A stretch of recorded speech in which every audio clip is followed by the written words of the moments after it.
To Iscoton and a pass to. Intercept by Itang. Itang to Evangelio. Yes, 2 points. Evangelio. Clock.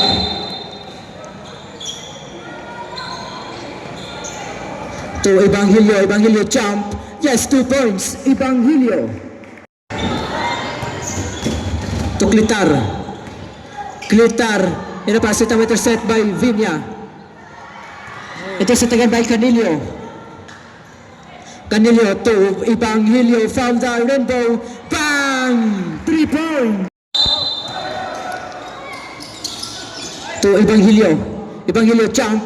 Yes, 2 points. Evangelio. Bound by Itang. To Itang. To Evangelio. Evangelio. Yes. To Clitar.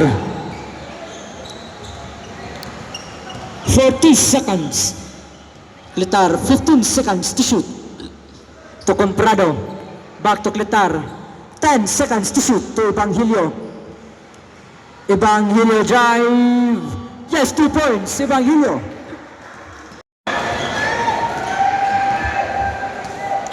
To Comprado. To Clitar. 10 seconds to shoot to Evangelio. Yes, 2 points. Evangelio. Batot intercept by Evangelio. Evangelio lays up. Yes, 2 points. Evangelio. To Vinya for a long two. No good. Dribble by Vinya again. Vinya. No good. To Vinya. Vinya spin with block. To Canilio. The pass to Evangelio. Evangelio lays up. Yes, 2 points. Evangelio. Last 2 minutes. To Pacaldo jump. No good. To Pacaldo again. To Pacaldo intercept by Comprado and a long pass to Evangelio. Evangelio lays up. Yes, 2 points. Evangelio.